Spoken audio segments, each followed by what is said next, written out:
మనసులో పాట పాడుతూ ఉండగా దేవుని నామాన్ని మనం పరుచుకుందాం.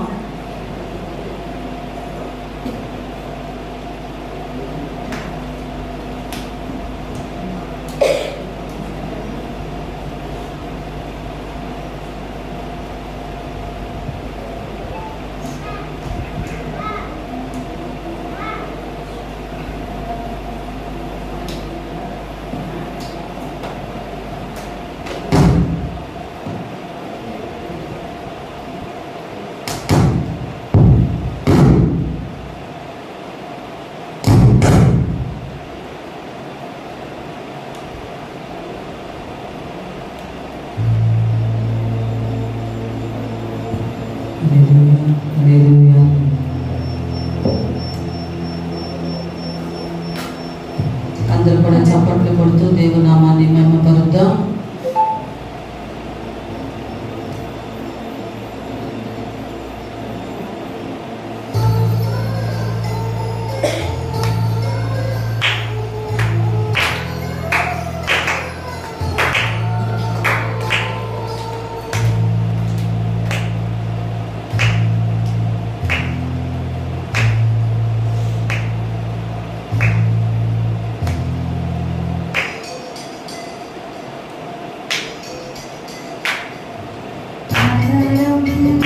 నాకు ఆధారం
తప్పిపోయినా గొర్రెను నేను నీ దరికి చేర్చుకో యేసయ్యా.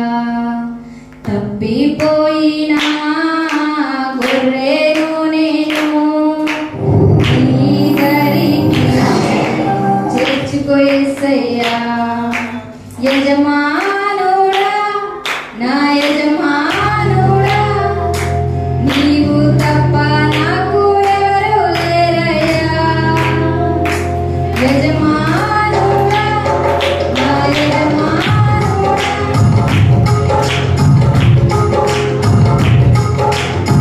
తప్పిపోయినా గొర్రెను నేను నీ దరికి చేర్చుకో యేసయ్యా.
పాట పాడుతూ ఉండగా దేవుని నామాన్ని మహిమపరుచుకుందాం.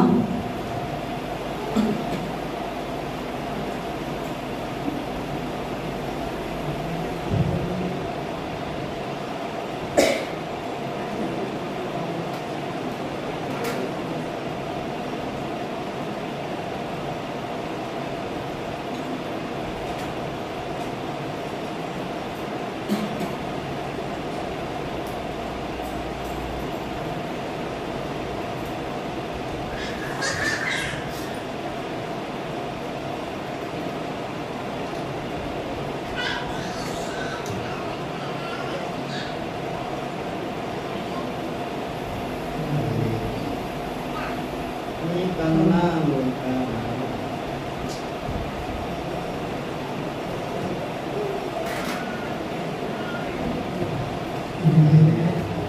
నీకన్నా లోకాన నాకెవరున్నారయ్యా నాకున్న తోడు నీడా నీవే యేసయ్యా నీకన్నా లోకాన నాకెవరున్నారయ్యా నాకున్న తోడు నీడ నీవే యేసయ్యా నీకన్నా లోకాన నాకెవరున్నారయ్యా నాకన్నా తోడు నీడా నీవే యేసయ్యా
ప్రాక్టీస్ మేక్స్ మ్యాన్స్ పర్ఫెక్ట్.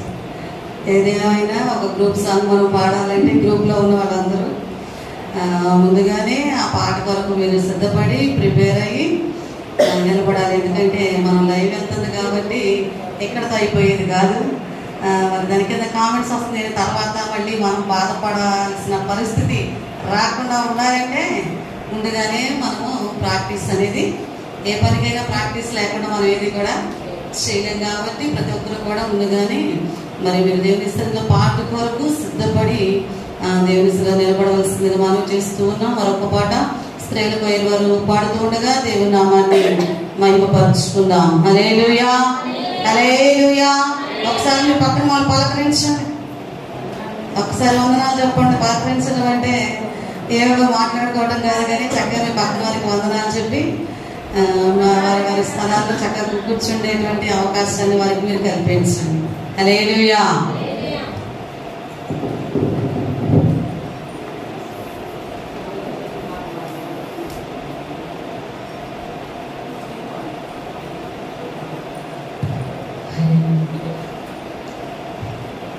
ఎలా పాడను ఏమి చెప్పను యేసుని ప్రేమ మంచితనమును ఎన్నో రీతులా వివరించిన మాటలు చాలవు ఆ ప్రేమకు. ఎలా ఏమి చెప్పను యేసుని ప్రేమ మంచితనము ఎన్నో రీతులా వివరించిన మాటలు చాలవు ఆ ప్రేమకు.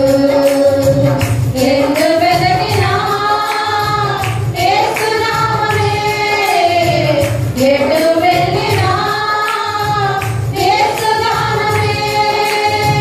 ఎందు వెదకినా యేసునామమే ఎటు వెళ్ళినా యేసునామమే. ఎనలేని ఆనందం నా యేసుతో స్నేహం, ఎనలేని ఆనందం నా యేసుతో స్నేహం.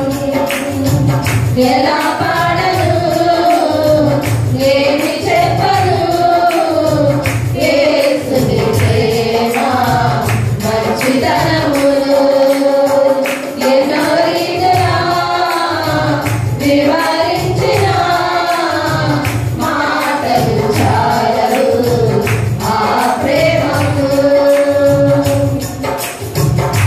ఆకాశమంతా సిరాతో రాసిన గుర్తించలేదు యేసు ప్రేమను. విశ్వాంతరాలలో అన్వేషించిన యేసయ్యకు సాటి లేరెవరు. ఆకాశమంతా సిరాతో రాసిన గుర్తించలేదు యేసు ప్రేమను. విశ్వాంతరాలలో అన్వేషించిన యేసయ్యకు సాటి లేరెవరు.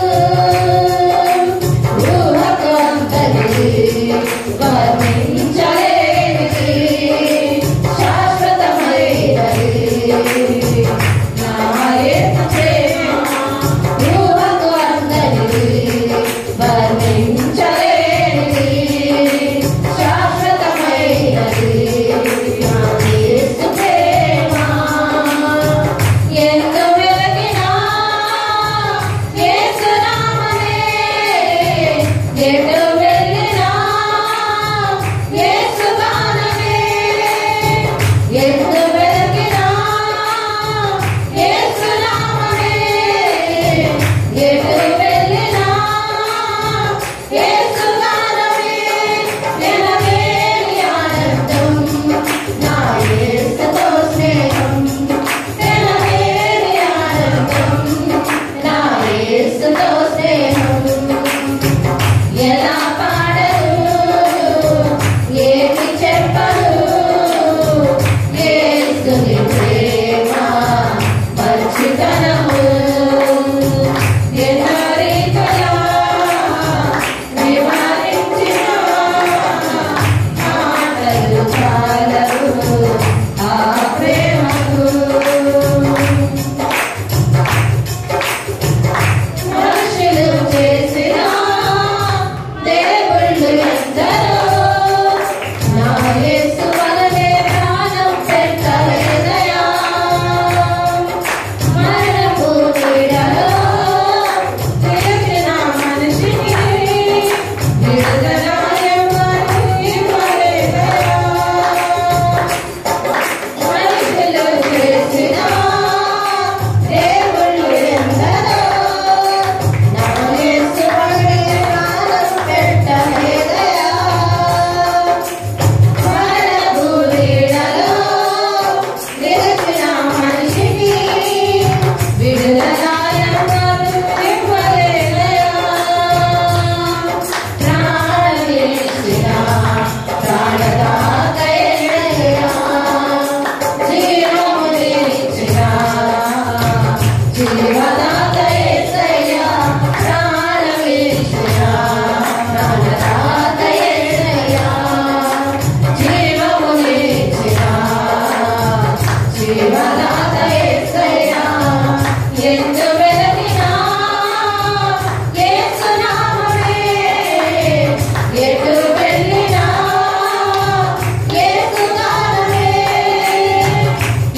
వివరించిన మాటలు చాలవు ఆ ప్రేమకు వినపడదు ఏమి చెప్పదు యేసుని ప్రేమ మంచితనము ఎన్నో రీతిగా వివరించిన మాటలు చాలవు ఆ ప్రేమకు.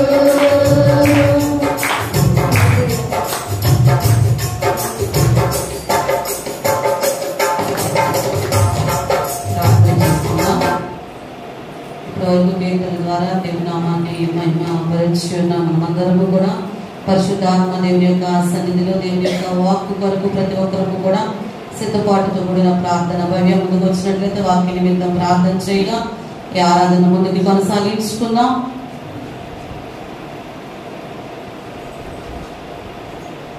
ప్రతి ఒక్కరము కూడా ప్రార్థన.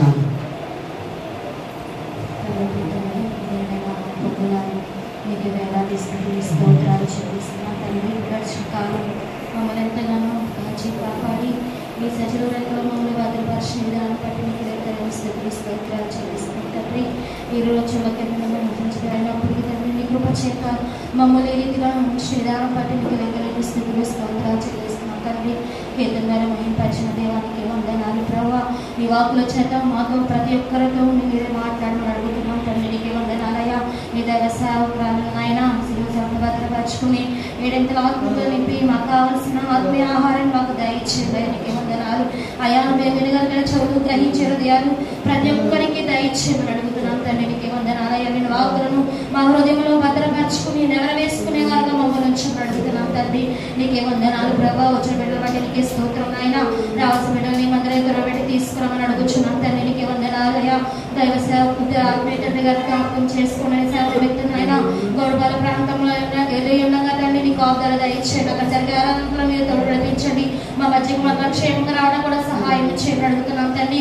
ఇచ్చిన సంఘాలు బట్టి నీకే వందనాలు ప్రభావ. నీకే వందనాలయ్యా.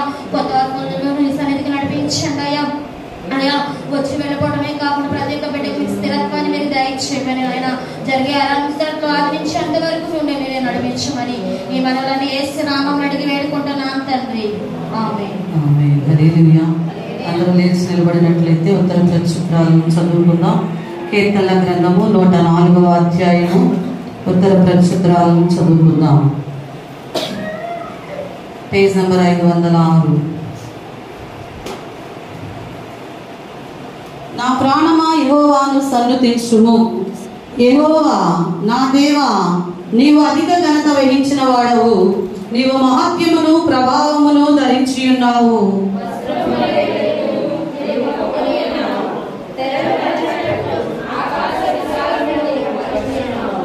జనములలో ఆయన తన గదుల దూలములను వేసి ఉన్నాడు. మేఘములను తనకు వాహనముగా చేసుకొని గాలి రెక్కల మీద గమనము చేయించున్నాడు.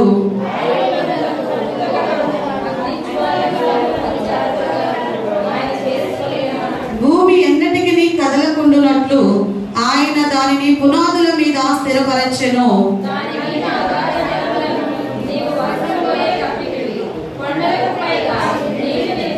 నీవు గద్దింపగానే అవి పారిపోయెను.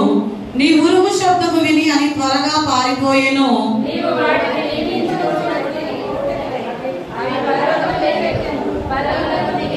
అవి మరలి వచ్చి భూమిని కప్పకయుండునట్లు అవి దాటలేని సరిహద్దులు నీవు వాటికి నియమించితివి.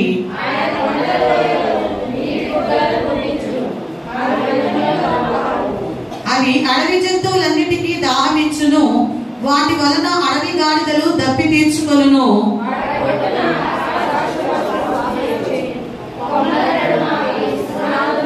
తన గదులలో నుండి ఆయన కొండలకు జలధారలనిచ్చును. నీ క్రియల ఫలము చేత భూమి తృప్తి పొందుచున్నది.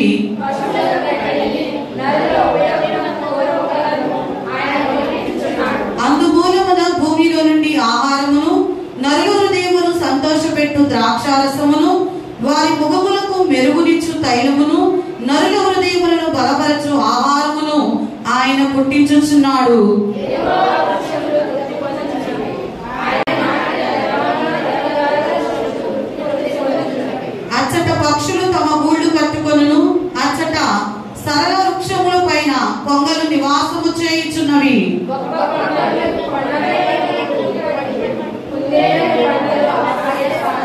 ఋతువులను తెలుపుటకై ఆయన చంద్రుని నియమించెను.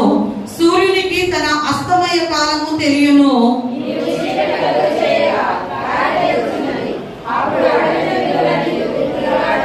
సింహపు పిల్లలు వేట కొరకు గర్జించుచున్నవి. తమ ఆహారమును దేవుని చేతిలో నుండి తీసుకొని చూచుచున్నవి.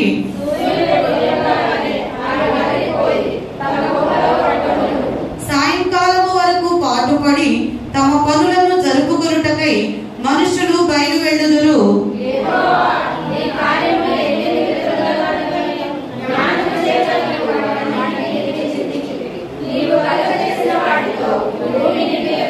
అదిగో విశాలమైన మహాసముద్రము, అందులో లెక్కలేని జలచరములు, దానిలో చిన్నవి పెద్దవి జీవరాశులున్నవి.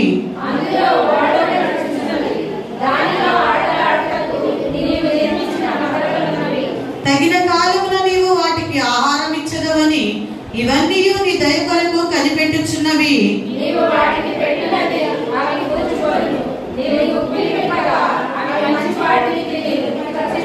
నీవు ముఖము మరుగు చేసుకొనగా అవి కలతపడును. నీవు వాటి ఊపిరి తీసివేయినప్పుడు అవి ప్రాణములు విడిచి మంటిపాలగును.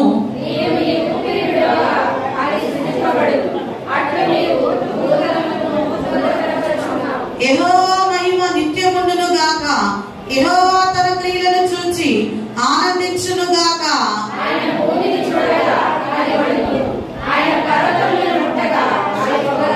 నా జీవిత కాలమంతయు నేను యెహోవాకు కీర్తనలు పాడెదను. నేనున్నంత కాలము నా దేవుని కీర్తించెదను.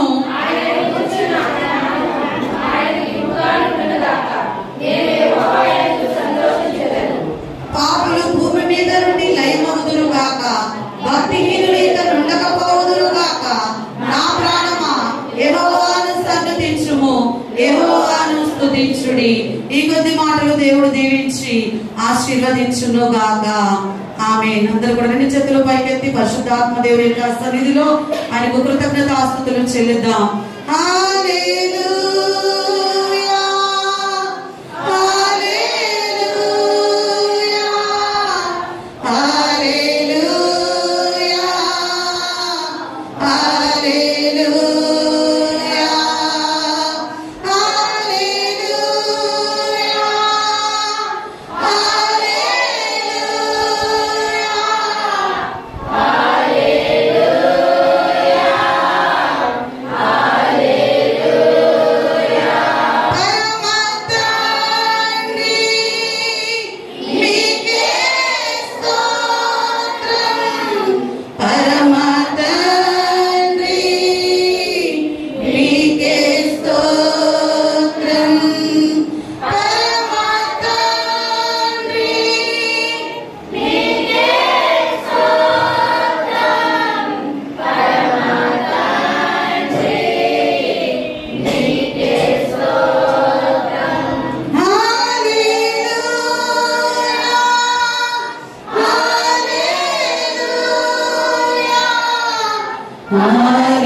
చేతులు పైకెత్తి దేవుని యొక్క సన్నిధిలో ప్రియా యేసు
తండ్రి గాన ప్రతిగానముల ద్వారా నేను గనపరిచి ఉన్నారు. ప్రచుక్రాల ద్వారా నువ్వు మాట్లాడుతూ వచ్చి ఉన్నావు.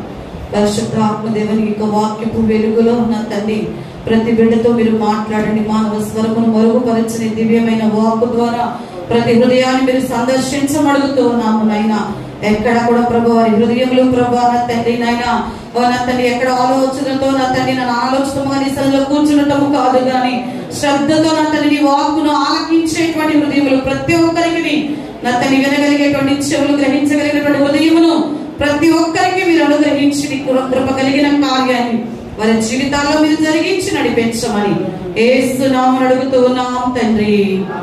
ఆమేన్. హల్లెలూయా. ఒకసారి మీ పక్కన వాళ్ళకి వందనాలు చెప్తా. మీ ముందున్న ప్లేస్ లోకి లేదు మీ పక్కన ఖాళీగా ఉన్న ఆ చైర్లోకి మీరు సర్దుకుని కూర్చుంటే వెనకొచ్చే వాళ్ళకి వీలుగా ఉంటది. హల్లెలూయా.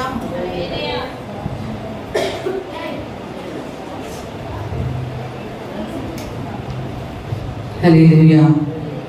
అందరూ బాగున్నారు కదా? మనం గత వారం ఏ వాక్యం నేర్చుకున్నామండి? ఏ నీడలో నీవు ఉన్నావు. ఎన్ని నీడల గురించి చెప్తున్నావు అమ్మా? 4 నీడలు. మధ్యలో ఎక్కడో 2.5 అన్నట్టు కనపడింది నాకు. మరి ఏం మాట్లాడుకున్నారో నాకు తెలియదు కానీ ఎన్ని నీడలు? 4 నీడలు.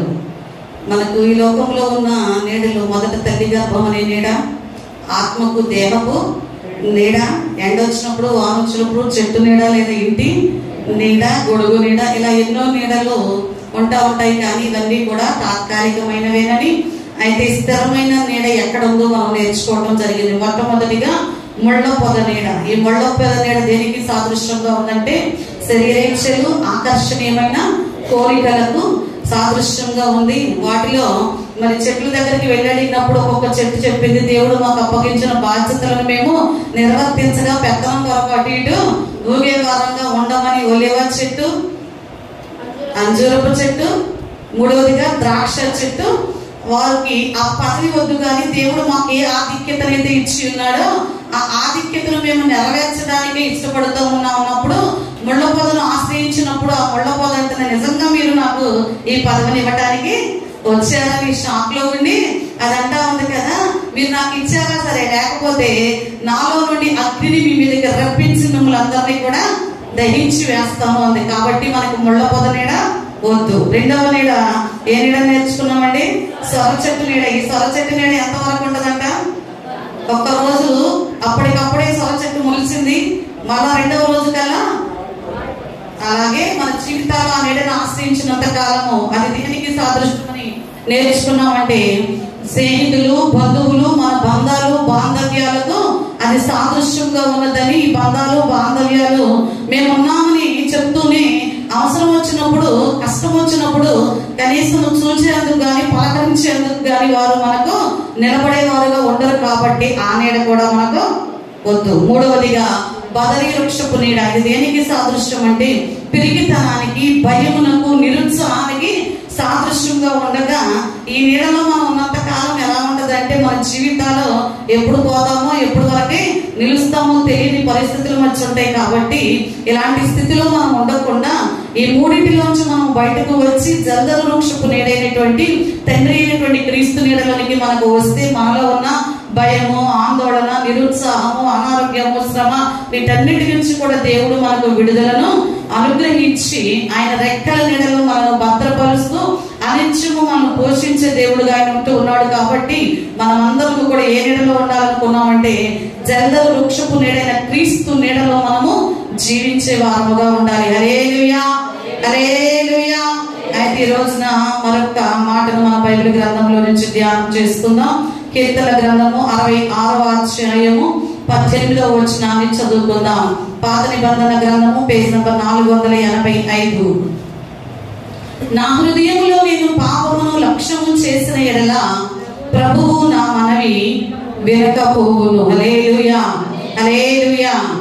మనము మన జీవితాల్లో మన హృదయములో మనము గనక పాపమును లక్ష్యము చేసిన ఎడల, దాని మీద దృష్టి పెట్టిన ఎడల నీవు ఏ మనవి చేసినా కూడా ప్రభువు ఆలకించేవాడుగా లేడంట. అయితే ఈ రోజున ప్రభువు మన మనవి ఆలకించడం లేదంటే కారణం ఏంటంటే మనకి ప్రభువుకి మధ్య అడ్డుగా పాపం అనేది గోడగా ఉన్నది కాబట్టి, అంటే ఈ రోజున ఆ గోడ ఉన్నట్టును బట్టి తండ్రి అయిన దేవునికి మనకి మధ్య ఉన్న సంబంధం ఏమైపోతుందంటే ఆటంకముగా ఆ పాపం అనే గోడ తండ్రికి మనకి ఉన్న మధ్య ఉన్న సంబంధాన్ని అడ్డుకునేదిగా ఉంటుందంటండి. అయితే ఈ రోజున నా యొక్క వాక్యాంశం ఏంటంటే దేవునితో మనకున్న సంబంధాన్ని అడ్డుకునేవి ఏంటి? దేవునితో మనకున్న సంబంధాన్ని అడ్డుకునేవి ఏంటయ్యా అంటే ఇక్కడ రాయబడిన మాట ప్రకారము మన హృదయంలో కనుక మనము పాపమును లక్ష్యము చేసినప్పుడు ప్రభువు మన మనవి ఆలకించడు. రెండవదిగా యాకోబు పత్రిక 4వ అధ్యాయము 8వ వచనాన్ని మనము చదివినట్లయితే క్రొత్త నిబంధన గ్రంథము పేజ్ నంబర్ 212, పాపులారా మీ చేతులను శుభ్రము చేసుకొనుడి, విమనస్కులారా మీ హృదయములను పరిశుద్ధపరచుకొనుడి. హల్లెలూయా. పాపముల చేత అపరాధముల చేత నిండిన హృదయముతో మనం ఉండినప్పుడు తండ్రి అయిన దేవుడు మరి ఇక్కడ యాకోబు పత్రికలో రాయబడిన మాట, పాపము చేత ఉన్న మనను పాపులారా మీ చేతులను మీరు శుభ్రముగా కడుగుకుని మీ విమనస్కులైనటువంటి మీ హృదయాలను ఏం చేయాలంటే చాలా మందికి 2 రకాల వ్యక్తిత్వాలు, 2 తలంపులు, 2 ఆలోచనలు, ప్రతిదీ కూడా 2 కలిగి ఉండటానికి ఇష్టపడతారు. దేవుని సన్నిధిలో ఉన్నప్పుడు దైవికంగా ఉంటారు, లోకంలోకి వెళ్ళాక లోకానుసారమైన జీవితాన్ని, అంటే దేవుని వాక్యం అంటుంది ఉంటే వెచ్చగానైనా ఉండు లేదా చల్లగానైనా ఉండు, కానీ నులివెచ్చని జీవితాన్ని అంటే దేవుడు అన్నాడు ఉమ్మి వేయ ఉద్దేశించుతున్నాడు. అంటే ఉంటే చల్లగానన్నా అంటే లోకంలోనన్నా ఉండు లేదా దేవుళ్ళలోనన్నా ఉండు. అటో గంతులు వేస్తే నీవు విమనస్సు కలిగిన వ్యక్తివి కాబట్టి నేను ఏం చేయమన్నాడంటే నీ హృదయాన్ని నీవు పరిశుద్ధ పరుచుకో. అంటే ఈ రోజున దేవునితో మనకున్న సంబంధాన్ని అడ్డుకునే అంశాల్లో ప్రాముఖ్యమైనది ఏంటయ్యా అంటే పాపము. ఏంటంటే పాపము. ఈ పాపాన్ని కలిగి ఉన్న మన హృదయాల్లో మనం ఆ పాపాన్ని లక్ష్యం చేస్తూ ఆ పాపాన్ని చేస్తూ ఆ పాపంలోనే ఉంటూ దేవునికి మనవి చేసినా కూడా ప్రభువు మన మనవిని ఆలకించడంట. ఈ రోజున మన జీవితాల్లో నేను దేవునికి విజ్ఞాపన చేస్తున్నానండి, ఈ శ్రమ నా ఎదుటి నుండి ఎందుకు తొలగించబట్టలేదు, ఈ వ్యాధి నా ఎదుటి నుండి ఎందుకు తీసివేయబట్టలేదు, లేదా ఈ ఆశీర్వాదం నాకు ఎందుకు రావట్లేదు అనుకుంటున్నాం. కానీ అందుకు కారణంగా ఏముందంటే మనకు దేవునికి మధ్య అడ్డు గోడగా పాపం అనేది నిలిచి ఉండటం బట్టి దేవుడంట మన మనవి ఆలకించటం లేదంటాడు. యెషయా గ్రంథము 59వ అధ్యాయం 2వ వచనాన్ని మనము చదువుకుందాం. Page number 619. మీ పాపములు ఆయన ముఖమును మీకు మరుగుపరచును గనుక ఆయన ఆలకింపకున్నాడు. హల్లెలూయా. 1వ వచనంలో రక్షింపనేరకై ఉండినట్లు యెహోవా హస్తము కొరచ కాలేదు, విననేరకై ఉండినట్లు ఆయన చెవులు మందము కాలేదు, మీ దోషములు మీకును దేవునికి అడ్డముగా వచ్చెను. హల్లెలూయా హల్లెలూయా. ఎలాంటి పాపాన్ని మానవుడు కలిగి ఉంటున్నాడంటే మీ చేతులు రక్తము చేత మీ వేళ్ళు దోషము చేత అపవిత్రపరచబడి ఉన్నవి, మీ పెదవులు అబద్ధములు ఆడుచున్నవి, మీ నాలుక కీడును బట్టి మాట్లాడుచున్నది, నీతిని బట్టి ఎవడును సాక్ష్యము పలుకడు, సత్యమును బట్టి ఎవడును వ్యాఖ్యమాడు. 7వ వచనంలో వారి కాళ్ళు పాపము చేయ పరిగెత్తుచున్నవి, నిరపరాధులను చంపుటకు అవి త్వరపడును, వారి తలంపులు పాపహేతుకమైన తలంపులు. అంటే మనిషి తమ కాళ్ళతో చేతులతో వేళ్లతో మరి ప్రతి ఒక్క ఆ పెదవులతో నాలుకతో చేస్తున్న పాపాన్ని గురించి ఇక్కడ వివరించడము జరిగింది. అంటే మొట్టమొదటిగా ఈ రోజు దేవుడు మనకు దేవునికి ఉన్న సంబంధానికి అడ్డుగా ఏదైనా ఉందంటే ఏది ఉందంటే మొట్టమొదటిగా పాపం అనేది అడ్డుగా ఉందంటండి. చాలా మంది ఆ పాపాన్ని కప్పుకోవడానికి ఇష్టపడతారు కానీ ఒప్పుకోవడానికి ఇష్టపడరు. ఆజ్ఞాతిక్రమం పాపం. అంటే ఏదైతే దేవుడు చేయవద్దు అంటున్నాడో అది చేయడమే పాపం. మొట్టమొదటిగా ఈ రోజున దేవునితో మనకున్న సంబంధాన్ని అడ్డుకునే అంశం ఏంటయ్యా అంటే ఒప్పుకోని పాపం అంటండి. ఏ పాపం అది? ఒప్పుకోని పాపం. ఒక వ్యక్తి అబద్ధం ఆడినప్పుడు నువ్వు ఇది అబద్ధం ఆడావు అంటే యాక్సెప్ట్ చేస్తారా? దొంగతనం చేసిన వ్యక్తి నువ్వు దొంగతనం చేసావు అంటే మీరు సహస్రాన్ని అమ్మాయిని చంపిన కేసులో మీరు ఎంతమంది చూస్తారు కానీ యూట్యూబ్ లో వాడి మొదటి రోజు ఎక్కడ ఏం జరిగిందో నీకు ఏమైనా తెలుసా బాబు అంటే వాడు అన్నాడంట నానా నాన్న కేకలు వేయడం నాకు. అంటే అంటే వాడు యాక్సెప్ట్ చేయరు. ఈ లోకం ఏంటంటే చేసిన తప్పుని నేను ఇది చేశాను అని ఒప్పుకోవడానికి ఇష్టపడినటువంటి వైఖరి, తద్వారా వారికి దేవునికి మధ్య ఉన్న సంబంధం ఏమైపోతా ఉంటుందంటే ఆటంకముగా అడ్డుగా ఉండటం బట్టి మనం చేసే విజ్ఞాపన, మనకి ఆర్తధ్వని ప్రభువునకు చేరకుండా అడ్డుగా ఉంటా ఉన్నాయంట. ఇలానే ఒక సేవకులు ఒక ప్రసంగంలో, ఒక గృహకుడికలో దేవుని సువార్తను ప్రకటిస్తూ పలుకుతూ ఉన్నారంట. ప్రయాసపడి భారము మోసుకుని పోతూ ఉన్న సమస్త జనులారా నా ఎద్దుకు రండి, నేను మీకు విశ్రాంతిని కలుగ చేస్తాను అని దేవుని మాటలు చెప్తూ ఆయన అన్నారంట, పాప భారముతో కుమిలిపోతున్న వారులారా ప్రభువుని నమ్ముకోవటానికి దేవుణ్ణి ఆశ్రయించండి అని ప్రసంగిస్తూ ఉండగా ఆ ప్రసంగాన్ని వింటున్న వాళ్ళు ఒక యవనస్తుడంట లేచి గబగబా ముందుకు వచ్చాడంట. ఒక యవనస్తుడు, అనేక మంది ఆ ప్రసంగాన్ని వింటున్నారు, కానీ వారిలో ఒక యవనస్తుడు లేచి ముందుకు వచ్చి పాస్టర్ గారితో ఇలా అంటున్నాడంట, పాస్టర్ గారు ఇందాక నుంచి నేను వింటున్నాను, పాప భారం అంటున్నారు, పాప భారంతో ఉన్నవారు నా దగ్గర విశ్రాంతిని ఇస్తానంటున్నాడు దేవుడు. పాపము భారంగా ఎందుకు ఉంటదండి అన్నాడంట. ఏంటంట? పాపం భారంగా ఎందుకు ఉంటది? అసలు పాప భారం అంటే ఏంటి? పాపం అంటే ఏంటి? నేను నా ఇష్టానుసారంగా జీవిస్తున్నా. పాపం అనేది భారం కాదండి, చాలా జాలీగా, చాలా హ్యాపీగా, చాలా ఎంజాయ్మెంట్ గా ఉంటదండి అన్నాడంట. ఏంటంటే పాపం ఎట్లుంటదంట? జాలీగా, హ్యాపీగా, ఎంజాయ్మెంట్ గా ఉంటది. కానీ మీరు పాపం భారం అని చెప్తారండి. పాపం భారంగా ఎప్పుడు కూడా ఉండదు అన్నాడంట.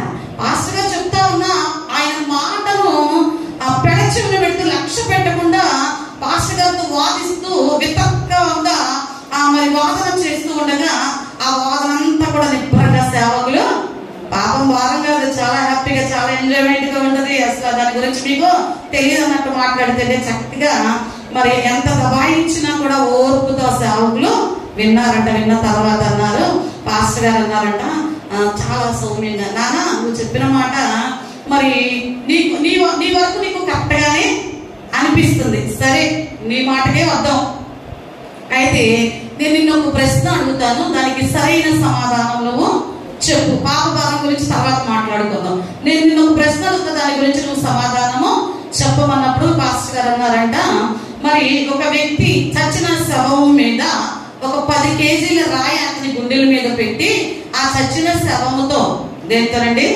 చచ్చిన శవముతో నీ గుండెల మీద ఎంత భారం ఉంది అని అడిగితే ఏ సమాధానం చెప్తుంది అన్నాడంట. ఎవరినండి? చచ్చిన శవం గుండెల మీద ఒక 10 కేజీలు రాయిలు పెట్టి నీ గుండెల మీద ఎంత భారం ఉంది అని అడిగినప్పుడు ఆ శవం ఏం చెప్తుంది అన్నాడంట. అన్నప్పుడు ఈ యవనస్తుడు అన్నాడంట, చచ్చిన శవం బొరువేట చెప్పుద్దండి, ఏమి మాట్లాడదు కదా అన్నాడంట. సరే అదే శవం మీద 50 కేజీలు రాయిలు పెట్టి నీ గుండెల మీద ఎంత భారం ఉందని అడిగితే ఏం చెప్పుద్ది? అప్పుడు కూడా ఏమి చెప్పలేదు. మాట్లాడినారంట 100 కేజీలు రాయిలు పెట్టి ఇప్పుడు నీ గుండెల మీద ఎంత భారమో ఉందని అడిగితే ఏం చెప్పుద్ది అంటే విసుగుతూ అన్నాడంట, 100 కేజీలు కాదు 1000 కేజీలు రాయి పెట్టినా కూడా చచ్చిన శవం ఎట్లా చెప్పుద్ది పాస్టర్ గారు అన్నాడంట. చచ్చిన శవము ఎలా చెప్తుంది పాస్టర్ గారు అన్నాక ఆ సమాధానం విన్న సేవకులు అన్నారంట, నువ్వు చాలా బాగా చెప్పావు నాన్న, నువ్వు చెప్పిన మాట కరెక్టే. అయితే మరి చచ్చిన శవానికి అన్ఎక్స్పెక్టెడ్ గా అప్పటికప్పుడు జీవం వచ్చి అది బ్రతికితే దాని గుండెల మీద ఇప్పుడు ఒక 10 కేజీలు రాయి పెట్టి నీ గుండెల మీద ఎంత భారం ఉంది అంటే ఏం చెప్తుంది అన్నప్పుడు వాడు వెంటనే లేచి వీరే నా గుండెల మీద ఇంత భారాన్ని ఎందుకు పెట్టారు అని తిరుగుబాటు చేస్తాడు అని చెప్పినప్పుడు పాస్టర్ గారు రెండింటికి కూడా నువ్వు చాలా కరెక్ట్ గా సమాధానము చెప్పావు నాన్న, నిజమే. నిండా మునిగినోడికి చలి తెలియనట్టుగానే పాపముల చేత అపరాధముల చేత చచ్చిన వారికి నేను పాపములో ఉన్నాను, నేను చేసేది తప్పు అన్న జ్ఞానం వాడికి ఉండదు కదా. ఎవరైతే దేవుని వాక్యము చేత వెలిగించబడి యేసుక్రీస్తుని కనుగొని తమ పాపముల కొరకు మరి పాప భారం నుండి విడుదల పొందుట కొరకు గుండెలు బాదుకుని ఏడ్చేవారుగా ఉంటారో వారికి మాత్రమే పాప భారం అంటే ఏంటో అర్థమవుద్ది అని చెప్పినప్పుడు వాడికి అప్పుడు స్పృహ వచ్చింది. అంటే ఆ పాపంలో కూడా వాడికి తప్పు అనేది తెలియకుండా వాడి జీవితం అంతా కూడా ఎలా నడుస్తూ ఉన్నాడంటే నేను చేసేది కరెక్ట్ అన్నట్టుగా, నేను మాట్లాడేదే సరైనది అంటే వాడు చేసే తప్పును వాడు ఒప్పుకొని వాడుగా, అలాంటి వారు పాపం నుంచి అపరాధులు చచ్చి ఉండగా దేవునికి మనకి మధ్య ఆ సంబంధం అనేది మరి దూరం అవుతూ ఉండగా కదా తండ్రి అయిన దేవుడు ఆనాడు ఏదేను మనములో చేసిన తప్పుని ఒప్పుకొని ఆదాము అవ్వల కొరకు మరి వారి జీవితం ఎలా ఉంటా ఉందో మనం అందరికీ కూడా విదితమే. ఆది దంపతులకు ఉన్న ఆదాము అవ్వలు దేవుడు ఏ ఫలాన్ని అయితే తినొద్దని చెప్పాడో ఇద్దరు కూడా ఆ ఫలాన్ని వారి తిన్నాక భర్త కూడా తిన్నాడు. తిన్నాక ప్రభు ఆ స్థలానికి సమీపించినప్పుడు ప్రభు రాకముందే ఆకులతో వారు కక్షదములుగా వస్త్రాలను చేసుకున్నారు. ప్రభు వచ్చేసరికి ప్రభు పిలుస్తూ ఉంటే ఆదాము చెట్టు చాటును దాక్కుని బయటకు రానివాడిగా ఉన్నప్పుడు ప్రతిరోజు కూడా ప్రభు వచ్చే సమయానికి ఎదురుగా వచ్చే ఆదాము ఆ రోజు కనపడపోయేసరికి ప్రభు పిలుస్తూ ఉంటే ఆదామంటా ఉన్నాడు, ఆదామా నీవు ఎక్కడంటే నీ స్వరం విన్నప్పుడు నేను చెట్టు చాటున దాక్కున్నాను. ఎందుకు దాక్కున్నావు అంటే నేను దిగంబరిగా ఉన్నానన్నప్పుడు ప్రభు అన్నాడు, నీవు దిగంబరిగా నీకు చెప్పిన వాడు ఎవడో అన్నప్పుడు ఆదాము చేయవలసిన పని ఏంటో తెలుసా, నువ్వు తినవద్దన్న ఫలాన్ని నేను తిన్నానయ్యా, నన్ను క్షమించయ్యా అంటే ఆ వనంలోంచి త్రోసివేయబడేవాడు కాదేమో. కానీ ఒప్పుకున్నాడు అక్కడ. ఎందుకు తిన్నావు, ఎందుకు తెలియాలో తెలిసిందంటే నువ్వు ఇచ్చి నీ అమ్మమ్మే అంటున్నాడు. మనకు కూడా ఉంటుంది కదా, అయితే పిల్లలిద్దరు కొట్టుకుంటారు, ఎందుకు కొట్టుకున్నారు అంటే వాడు అంటాడు అన్నయ్యే లేకపోతే తమ్ముడే, మనం కూడా అంటాం నేను కాదు నాకేమి తెలీదు. పక్కన వాళ్ళకి ఆ ఒప్పుకోని పాపం అనేది దేవునికి మనకి మధ్య ఉన్న బంధాన్ని చేస్తా ఉందంటే దూరపరిచేదిగా. అవమైన ఒప్పుకుందా, ఆ సర్పం అని చెప్తా ఉంది. ఆ సర్పం లేనప్పుడు అంటే అపవాది మీద అంటే ఈ రోజున ఒప్పుకోని పాపాల వలన తండ్రి అయిన దేవునికి మనకు మధ్య ఉన్న సంబంధానికి ఎడబాటు కలిగి మన మొర ఆయన ఆలకింపకుండా ఉండేట్లుగా చేస్తూ ఉండగా ఈ రోజున మన జీవితాలు మనం ఏం చేయాలంటే ప్రతి ఒక్కరూ కూడా ఏ తప్పిదమైతే మనకు తెలుసో తెలియక కొంతమంది తెలిసి కూడా తప్పిదాలు చేసేవాళ్ళు ఉంటారు. చేసిన వాటిని ఒప్పుకోకుండా కప్పు పెట్టుకున్నప్పుడు ఆజ్ఞాపికము పాపం అంటున్నాడు దేవుడు. ఎవరైతే ఒప్పుకొని విడిచిపెడతారో వాడి దేవుడు తప్పకుండా క్షమిస్తాడు. ఒప్పుకోకుండా కప్పుకునే వారికి శిక్ష అనేది తప్పదంట. అంటే ఈ రోజున మనలో ఒప్పుకొని ఏ పాపం అయితే ఉందో దాన్ని ఏం చేయాలంటే ఈ రోజున మనము విడిచిపెడితే తండ్రికి మనకు మధ్య ఉన్న ఎడబాటు ఆనాడు ఏదేను వనములో ఆదాము అవ్వల ద్వారా ఏర్పడిన ఎడబాటు నుండి తండ్రి అనే దేవుడు మనం విడిపించడానికి తన ప్రియ కుమారుని, తన ఎవరి కుమారుని మన కొరకు బలిగా అర్పణగా ఈ లోకానికి పంపించి ఆ ఎడబాటుని ఆయన తొలగించాడు. కాబట్టి ఈ రోజున మనం అందరం కూడా ఈ రీతిగా ప్రభు సన్నిధిలో ఆయనను గణపరిచే వారముగా ఉండగలుగుతూ ఉన్నామండి. హల్లెలూయా. దేవుడితో మనకున్న సంబంధాన్ని అడ్డుకునేది మొట్టమొదటి ఏంటంటే ఒప్పుకోని పాపం. ఏ పాపం అంట? ఒప్పుకోని పాపము. ఇది మన జీవితాల్లో మనం దేనిని బట్టి ఎక్కడ ఏ పరిస్థితులలో ఒప్పుకోకుండా కప్పుకుని నా తప్పేమీ లేదండి, నేను ఈ తప్పు మనం ఎప్పుడు కూడా అనుకుంటాం మనుషులు తమ దృష్టికి తామే నీతిమంతులు, నేను మాట్లాడేదే కరెక్ట్, నేను చూసేదే కరెక్ట్, నేను వెళ్ళేదే సరైనది, ఇతరుల మాటలు పెడచమని పెడతా ఉంటాం. నీలో ఎప్పుడైతే ఒప్పుకొని పాపం కలిగి ఉంటూ ఎన్నిసార్లు ఏడ్చినా ఎంత మొరపెట్టినా ఆయన మన మనవి ఆలకింపక పోవును. రెండవదిగా ఏది మనకు దేవునికి మనకి మధ్య ఉన్న సంబంధానికి ఆటంకముగా ఉందయ్యా అంటే సామెతల గ్రంథము 16వ అధ్యాయము 18వ వచనం, పేజ్ నంబర్ 543.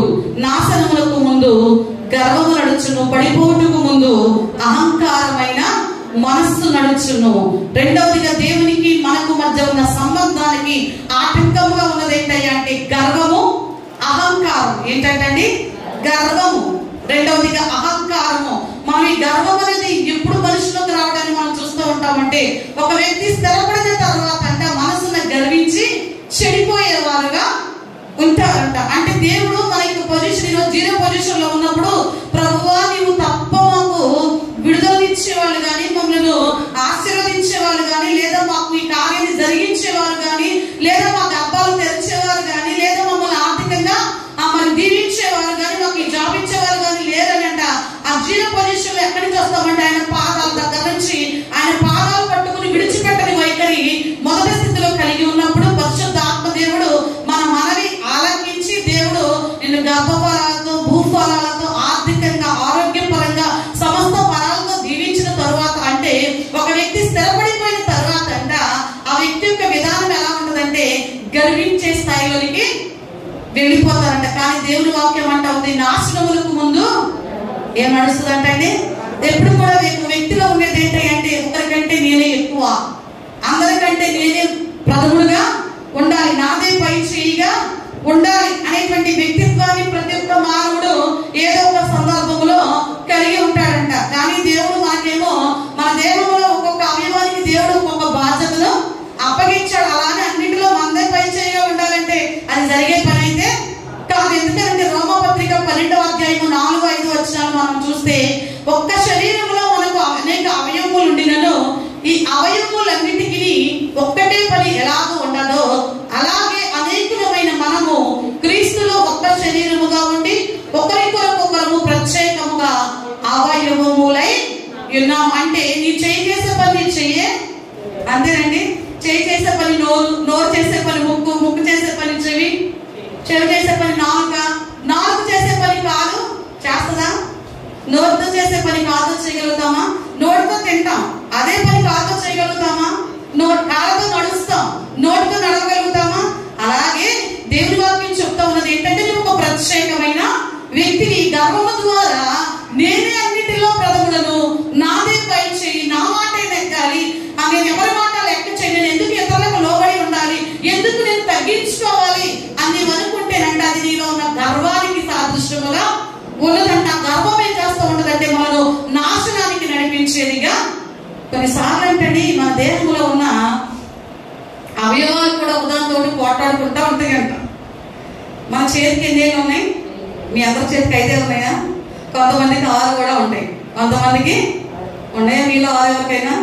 ఈ 5 వేలునంట ఈ చిటికిని వేలు చూసి అంటున్నాయంట, చులకనగా నీ వల్ల దేనికి ఉపయోగము లేదని చులకనగా మాట్లాడుతూ మిగతా 4 వేలు వాటి గొప్పతనాన్ని చెప్పుకుంటున్నాయంట. చిటికిని వేలుని చులకన చేస్తూ మిగతా 4 వేలు వాటి గొప్పతనాన్ని చెప్పుకుంటూ ఉండగా, గొప్పతనంలో మొట్టమొదటిగా బొట్టన వేలు లేచి అంటుందంట, ఏదైనా పట్టుకోవాలంటే నా సహాయం లేదే ఎవరో ఏది పట్టుకోలేరు, అసలు విజయం వరించగానే ముందుగా చూపించేది ఎవరిని?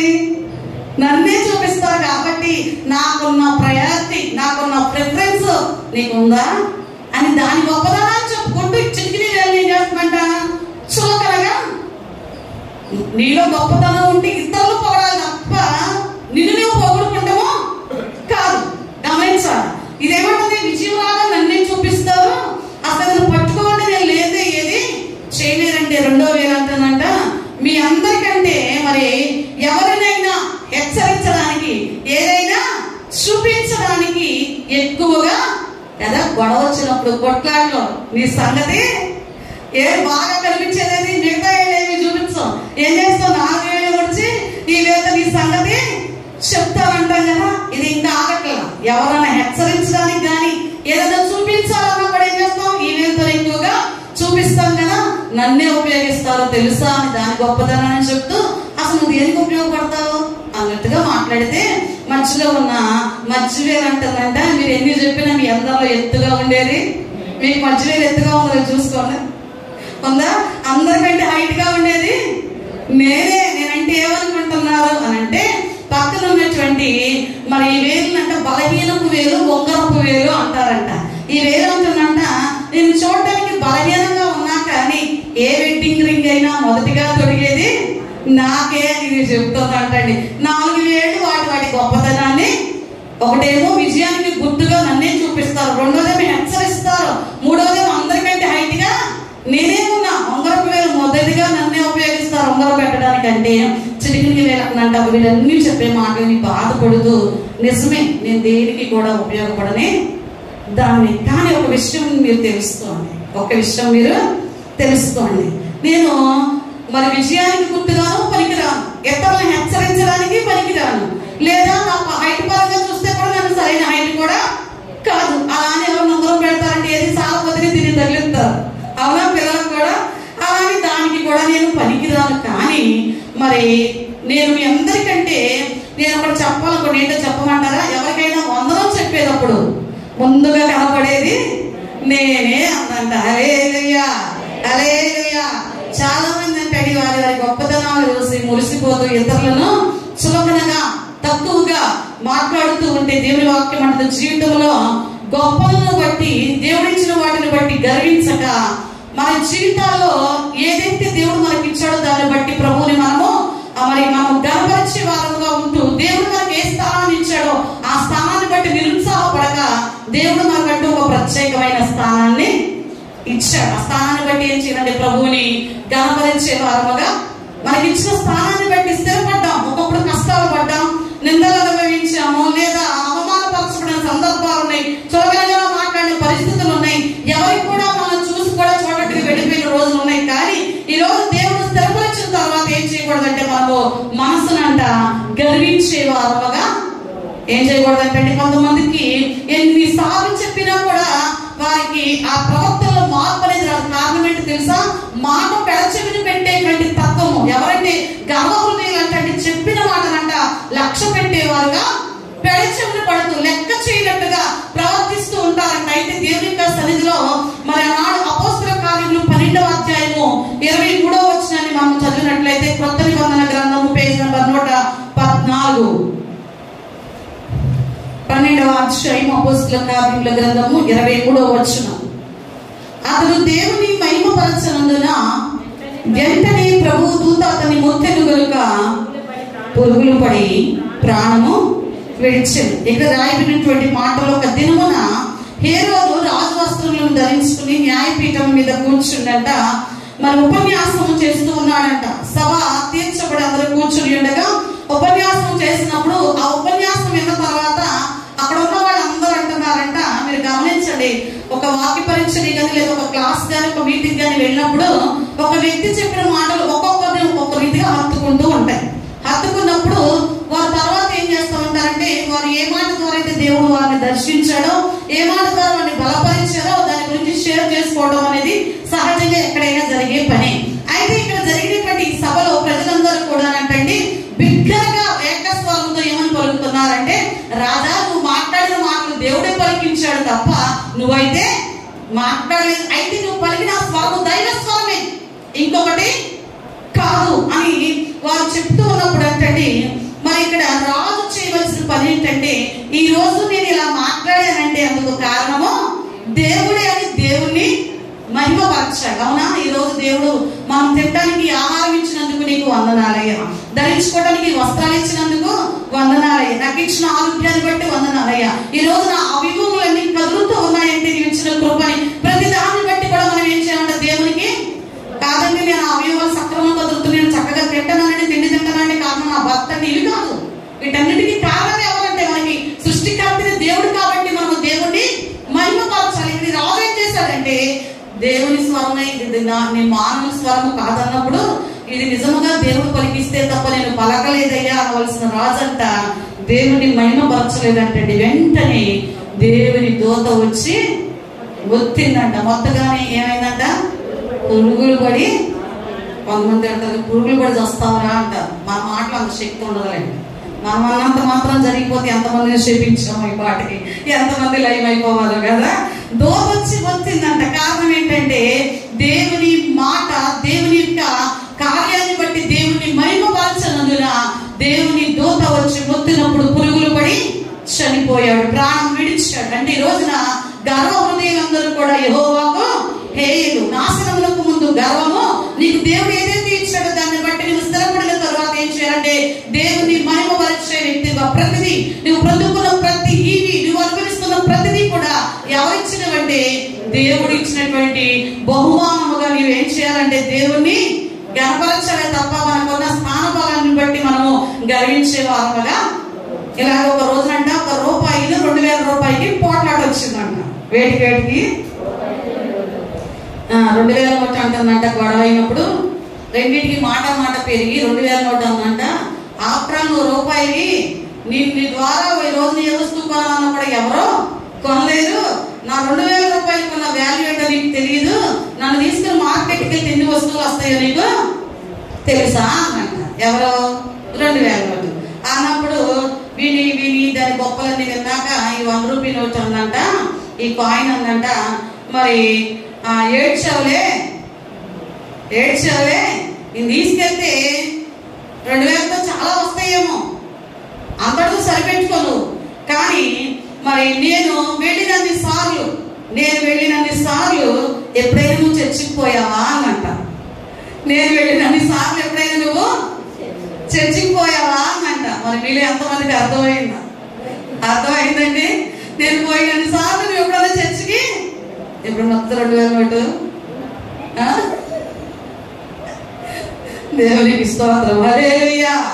గొప్పలు కాదు, మనకు కావాల్సిందే కావాలంటే దేవుడు మనకి ఇచ్చిన స్థాన బలాన్ని బట్టి దేవుని మనము మహిమపరిచే వారముగా, ఘనపరిచే వారముగా, మన గొప్పతనం ఎక్కడెక్కడో కాదు, ప్రభు సన్నిధిలో ప్రభుని మహిమపరచడంలో మనం వ్యక్తపరిచినప్పుడు దేవుని వాక్యం సెలవిస్తా ఉన్నది ఏంటో తెలుసా?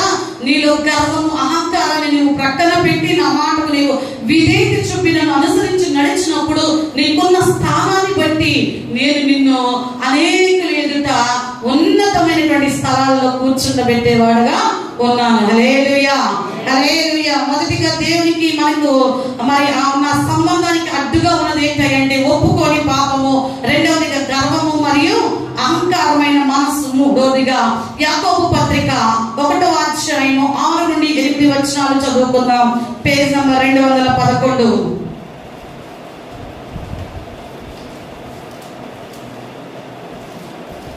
అయితే అతడు ఏమాత్రమును సందేహింపక విశ్వాసముతో అడగవలెను. సందేహించువాడు గాలి చేత రేపబడి ఎగిరిపడు సముద్ర తరంగమును పోలియుడును.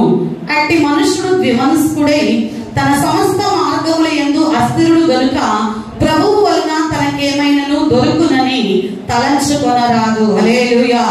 మూడవదిగా దేవునికి మనకి మధ్య ఉన్న సంబంధానికి అడ్డుగా ఉన్నది ఏంటయ్యా అంటే దేవుని శక్తి మరియు వాగ్దానాలపై సందేహము లేదా నమ్మకము లేకపోవటము. దేవుని యొక్క సన్నిధిలో ప్రతి ఒక్కరు కూడా సంవత్సరం అంతా కూడా ఏం ఎదురు చూస్తారో కానీ 31st నైట్ మాత్రము ఆ వాగ్దానాల కొరకు ఎంతో కన్నీరు కాచి ప్రభు సన్నిధిలో వాగ్దానం కొరకు ఎదురు చూస్తారు. అప్పటికే వారి స్థితి ఒకవేళ ఆర్థికంగా కృంగిన స్థితిలో ఉందనుకోండి, దేవుడు ఆ రాత్రి ఇచ్చిన వాగ్దానం ఏంటంటే నిన్ను అడుగు వాటికంటే ఊహించు వాటికంటే అత్యధికంగా నిన్ను అభివృద్ధి చేస్తాను అన్నాడు అనుకో.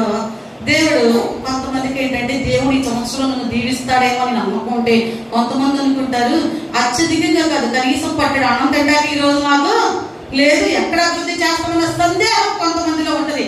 ఆ సందేహం ఏం చేస్తా తెలుసా?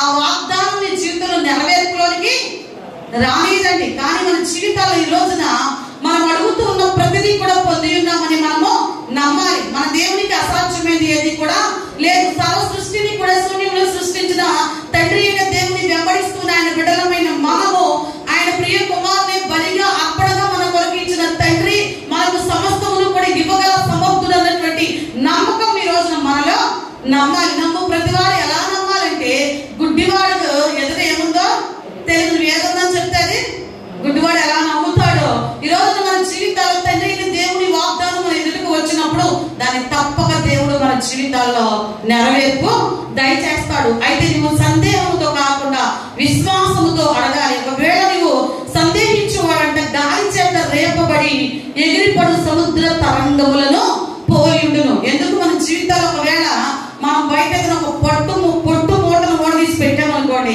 గాలి వేయగానే ఏమవుతా పొట్టంతా ఆ దాని ప్రక్కన ఒక రాయిని, ఒక బండరాయిని పెట్టాం, అదే గాలి దాని మీదుగా వెళ్ళింది.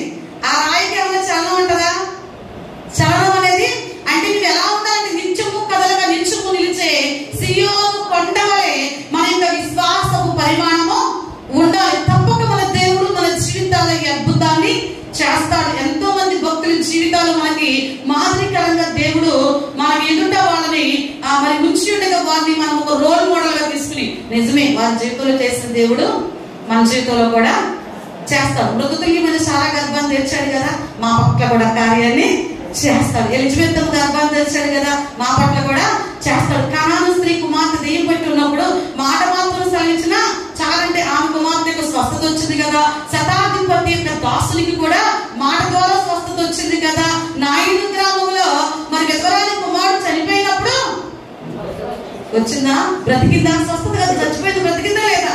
లాజరు బయటకు రమ్మనగానే కదా, లాజరు బయటకు రమ్మన్న దాన్ని పట్టుకున్నట్టు ఎవరు అన్నారంట, దేవుడు మరి మీ దేవుడు పిలిస్తే ఎలా అద్భుతాలు జరుగుతున్నాయి అంటున్నారు కదా. ఏ లాజరు బయటకు రమ్మనిపోతే బయటకు రా అంటే ఏమన్నారంటండి? బయటికి రా అంటే లాజరు బయటకు వచ్చేవాడు కాదా అంటే అప్పుడు ఆ ప్రశ్నకి సమాధానం ఏం చెప్పారంటే మన వాళ్ళు, బయటికి రా అంటే ఆల్రెడీ అప్పటికే కూడా నీ లోపల శవాలు ఉన్నాయి, అన్ని బయటకు వస్తాయని ప్రభువు ప్రత్యేకంగా లాజరు పేరు పెట్టి పిలిచాడు. అవును, మన దేవుడు మాట ద్వారా స్వస్థత, ఉమ్మి ద్వారా స్వస్థత, వస్త్రం ద్వారా, ఆయన తాకుట ద్వారా ఇన్ని అద్భుతాలు చేసిన దేవుణ్ణి మనం స్మరించుకుంటూ ఉంటాం, వింటూ ఉంటాం. ఆయా రూపాల్లో ప్రభు యొక్క మాట మన చెవిని పడతా ఉన్నప్పటికీ కూడా ఒకవేళ సందేహం వస్తా ఉందేమో, ఆ సందేహమే నీకు ప్రభుకి మధ్య అడ్డముగా ఎలా ఉన్నట్టండి? అడ్డముగా. ఈ రోజు నా సందేహాన్ని మనం విడిచిపెట్టి తండ్రి దేవునికి సమీపస్తులుగా మనం ఉండవలసిన మనము దూరస్తులుగా ఉంటున్నామంటే కారణం ఏంటంటే ఆ సందేహం అనేది మనకు తండ్రికి మధ్య అడ్డుగా. పక్కింటి వాళ్ళే మన ఇంట్లోకి రాకుండా ఉండాలంటే మనం మధ్య ఏం కట్టుకుంటాం? కాంపౌండ్ వాల్ అనేది. అవునా? మన బట్టి వాళ్ళ ఇంట్లోకి వెళ్ళిపోద్దేమో, మన వస్తువులు వెళ్ళిపోద్ది అడ్డు. అలాగే అపవాది కూడా సందేహం అనే ఆ వాల్ని ప్రభుకి మనకి మధ్య ఏర్పాటు చేస్తూ ఉంటాడు. వివిధ వ్యక్తుల మాటల ద్వారా, ప్రవర్తన ద్వారా, కొన్ని మన జీవితంలో జరిగినటువంటి ఇన్సిడెంట్ల ద్వారా ఈ సందేహం అనేది మనకు కలుగుతూ ఉంటది. కానీ తండ్రి అనే దేవుడు చెప్తా ఉన్నాడు, నువ్వు గాలికి చెదరగొట్టిన కొట్టుకొని నీ సందేహం ఉండటానికి నువ్వు విమర్శకుడుగా మాత్రం ఉండొద్దు. ఎందుకంటే నేను నీకు సర్వమును సమస్తము నా ప్రియ కుమారుని నీ కొరకు బలిగా అప్పటిగా అర్పించు, నేను నీకు సమస్తమును కూడా. ఎంతమంది నమ్ముతున్నారు? నమ్మిన వాళ్ళు పక్కన వాళ్ళు చెప్పండి, దేవుడు మనకి సమస్తాన్ని ఇస్తాడు. నమ్మకంగా చెప్పండి, ఏదో ఒట్టి మాట వారు కాదు. దేవుడు మనకి సమస్తమును ఇస్తాడు. హల్లెలూయా. ఆ రీతిగా మీ అందరికి ఇచ్చును గాక. మనకి దేవునికి మంచిగా ఏముంది? మొదటిగా ఒప్పుకొని పాపం, రెండవదిగా గర్వము, అహంకారం, మూడవదిగా దేవుని శక్తి మరియు వాగ్దానాలపై సందేహము లేదా నమ్మకము లేకపోవటం, నాలుగవది మొదటి యోహాను పత్రిక 2వ అధ్యాయము 15వ వచనాన్ని చదువుకుందాం. క్రొత్త నిబంధన గ్రంథము పేజ్ నంబర్ 221.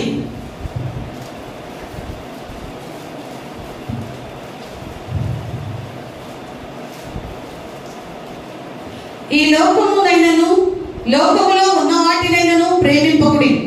ఎవడైనను లోకమును ప్రేమించిన యెడల తండ్రి ప్రేమ వానిలో ఉండదు. లోకములో ఉన్నదంతయు అనగా శరీరాశయు, నేత్రాశయు, జీవపు డంబమును తండ్రి వలన పుట్టినవి కావు, అవి లోక సంబంధమైనవి. లోకమును దాని ఆశలను గతించిపోవచ్చున్నవి గాని దేవుని చిత్తమును జరిగించువాడు నిరంతరమును నిలుచును. హల్లెలూయా. నాలుగవదిగా ఏదంటే ప్రాపంచిక కోరికలు మరియు పరధ్యానములు. అంటే దేవుని వైపు కాగా వీళ్ళ ధ్యాస లోకము వైపు, లోకములో ఉన్న వాటి వైపు ఉండుటను బట్టి మరి అవి మనకు దేవునికి మనకి మధ్య ఎలా ఉన్నాయంటే ఆటంకముగా. ప్రాపంచిక కోరికలు మరియు పరధ్యానములు అంటే లోకములో ఉన్నవన్నీ కూడా మరి మనకు ఎలాంటిగా ఉన్నాయంటే శరీరాశ, నేత్రాశ, జీవపు డంబము, ఇవన్నీ కూడా అంటే తండ్రి వలన పుట్టినవి కావు. నీ చూపు వెళ్ళిన చోటకి నీ మనసు వెళ్ళకూడదు. నీ మనసు వెళ్ళిన చోటకి నువ్వు రోడ్డు వెంట వెళ్తా ఉన్నావు. మంచి మంచి బిల్డింగ్లు కనబడతాయి, మంచి మంచి రంగులతో చాలా అట్రాక్షన్ గా ఉంటే కన్ను అనిపిస్తుంది. ఇలాంటిది మనకు కూడా ఉంటే లోపల హృదయానికి ఒకసారి చూస్తే బాగుండి నువ్వు వెళ్ళావు అనుకో, ఈ కాళ్ళు పరిగెత్తి అనుకో, ముక్కు మొహం తెలియదు, నువ్వు ఎవరు ఊరుకుంటారా? అందుకే నీ కళ్ళు వెళ్ళిన చోటికి నీ మనసు వెళ్ళిన చోటికి నీ పాదాలు వెళ్ళకూడదు. ఈ శరీరాశ, నేత్రాశ, జీవపుటంబం ఏంటంటే లోకములోవి కాబట్టి లోకంలో ఉన్న ఆకర్షణ వైపుకు, లోకంలో ఉన్న వాటి వైపుకు నువ్వు పరిగెడితే అవి నిన్ను ఏం చేస్తాయంటే దేవునికి నీకు మధ్య అడ్డుగావి. అవునా? కళ్ళతో ఎన్నో చూస్తా ఉంటాం. మొబైల్లో చూస్తూ ఉన్నప్పుడు కొన్ని చూడకూడదని మనకు కనపడుతూ ఉన్నప్పుడు కొంతమంది చూడకూడదని దాన్ని మూవ్ చేస్తారు. వాళ్ళ కంట పడకుండా ఉండదు, అది చూడకూడదని దాని పైకి స్కిప్ చేసేస్తా ఉంటారు. కానీ కొంతమంది ఏం చేస్తారు, ఎవరు చూడలేదులే, ఎవరు చూడొచ్చారు ఎవరికి తెలుస్తుంది అని దాన్ని చూస్తూ దానిలో ఎంజాయ్ చేస్తూ దాంట్లోనే లైఫ్ అంతా స్పెండ్ చేస్తూ ఒకరోజు అలవాటు పడిన వాళ్ళకి రోజు దాన్ని చూడాలనిపిస్తూ ఆ కన్ను ఏం చేస్తారంటే ఈ వ్యక్తిని ప్రేరేపిస్తాయి. నువ్వు కూడా ఇలాగా చెయ్యి, నువ్వు కూడా ఇలాగా చెయ్యి. ఆ 10 సంవత్సరాల అమ్మాయిని చంపిన వాడు వచ్చేసేది ఈ మొబైల్లో చూసిన వాటిని బట్టి ఆ రీతిగా పొడిచి చంపారు అన్నట్టుగా కొంతమంది మరి తెలియపరుస్తూ ఉన్నారు. అంటే నువ్వు ఏది చూస్తావో నీ మనసు అంటది అదే చెయ్యి. ఈ పని చెయ్యి, ఏం కాదులే అని శరీరం ప్రేరేపించినప్పుడు ఆ వ్యక్తి ఆ పాదాలతో మధ్య ఆ సంబంధాన్ని ఏం చేస్తాడ? అలాగే ఉంచుద్దండి.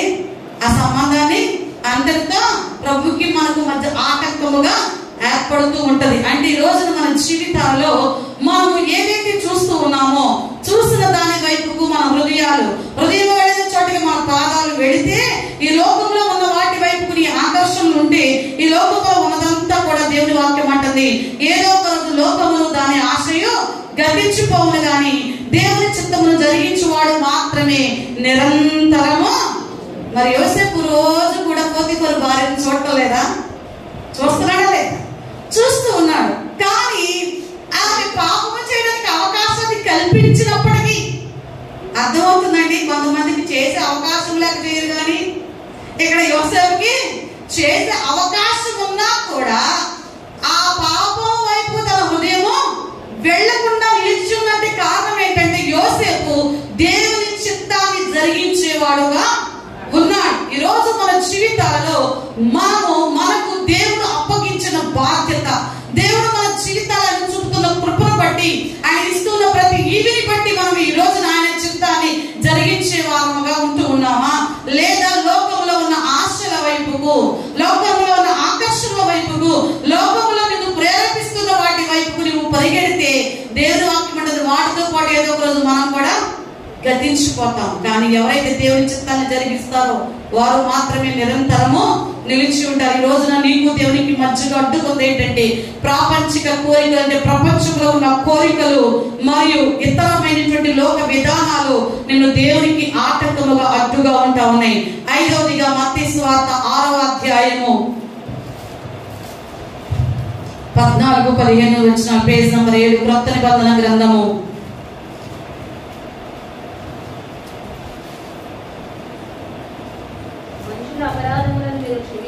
మనుషుల అపరాధములను మీరు క్షమించనిడలా మీ పరలోకపు తండ్రియు మీ అపరాధములను క్షమించును. మీరు మనుషుల అపరాధములను క్షమింపకపోయినలా మీ తండ్రియు మీ అపరాధములను ఏంటంటే 5వదిగా క్షమాపణ హృదయం లేకపోవటమే మనకి ప్రభుకి మధ్య అడ్డు అంటాడు. క్షమాపణ హృదయము లేకపోవటం. దేవుని వాక్యం అంటుంది మీరు మరి మనుషుల అపరాధాన్ని క్షమిస్తే పరలోకపు తండ్రి కూడా మన అపరాధాలను క్షమిస్తాడంట. మనం క్షమించకపోతే పరలోకపు తండ్రి కూడా మన అపరాధాలను క్షమించాడంట. అంటే మనకు మాత్రం అనిపిస్తుంది దేవుడు నన్ను క్షమించి విడిచిపెట్టినని దీవిస్తే చాలు అనుకుంటాం. కానీ కొంతమంది అంటే వ్యక్తిని అసలు నా జీవితంలో క్షమించలేనండి అంటాం. ఏంటంటే ప్రభు ఏమో మనల్ని క్షమించేయాలి, మనం మాత్రం ఏం చేయమంటండి లైఫ్ లాంగ్ నా ప్రాణం ఉన్నంత వరకు కూడా ఈ వ్యక్తిని నేను క్షమించలేనంటాం. మరి మన అపరాధాలు ప్రభు క్షమించాలంటే మనం ఏమనుకుంటాం తెలుసా? నేను నీతిమంతురాలని, నేను వాదించిందే సరైనది, నేను మాట్లాడిన మాటకి అందరూ ఒబే అవ్వాలనుకుంటాం. కానీ దేవుని వాక్యం అంటుంది మనుషుల అపరాధాలు నువ్వు క్షమించకపోతే నేను నిన్ను క్షమించు. నువ్వు క్షమిస్తేనే క్షమించబడతావు. దీని గురించి మీకు వివరముగా కావాలి అంటే మత్తయి సువార్త 18వ అధ్యాయం 30వ వచనంలో కనపడుతుంది. చూడండి, ఇద్దరు యొక్క మరి ఒక యజమానుడు దగ్గర అప్పు తీసుకున్నాడు. ఒక మత్తయి సువార్త 18వ అధ్యాయము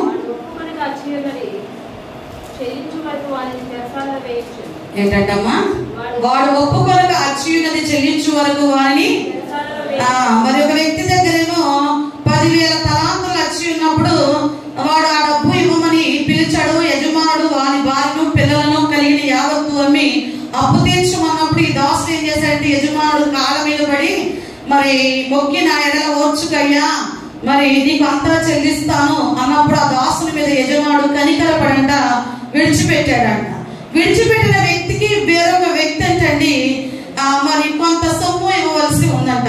100 దేనారాలు ఇవ్వవలసి ఉన్నప్పుడు అడిగినప్పుడు ఆ వ్యక్తి కూడా ఇదే మాట చెప్పాడు, ఓర్చుకో మరి నీకు చెల్లిస్తా అంటే ఈ వ్యక్తి ఏం చేశాడంటే ఓర్చుకోనకుండా ఆ వ్యక్తిని ఏం చేశాడంటే చెరసాలలో వేయించాడు. వేయించినప్పుడు ఈ వార్త అప్పు చెల్లించవద్దులని క్షమించాడు కదా ఆ యజమానికి తెలిసింది. తెలిసినప్పుడు ఏం చేశాడు, మరి నేను నిన్ను క్షమించాను కదా, నువ్వు అతన్ని క్షమించలేదు కాబట్టి మరి ఈ వ్యక్తిని కూడా తీసుకుని వెళ్ళి ఏం చేయమన్నారంటే 34వ వచనంలో తనకు అచ్చి ఉన్నదంతా చెల్లించు వరకు బాధపరచువానికి వారిని అప్పగించుము. అంటే ఈ రోజున పరలోకమందున్న తండ్రి మన అపరాధాలను క్షమించాలి అంటే మనం మనుషుల అపరాధాలను క్షమించే వారముగా ఉండాలి. ఎవరైతే హృదయపూర్వకముగా క్షమింపని ఎడల నా పరలోకపు తండ్రి ఆ ప్రకారమే మీ ఎడల చేయుననెను. హల్లెలూయా, హల్లెలూయా. ఐదవదిగా క్షమాపణ హృదయము లేకపోవటం. 6 ద్వితీయోపదేశకాండము 3వ అధ్యాయము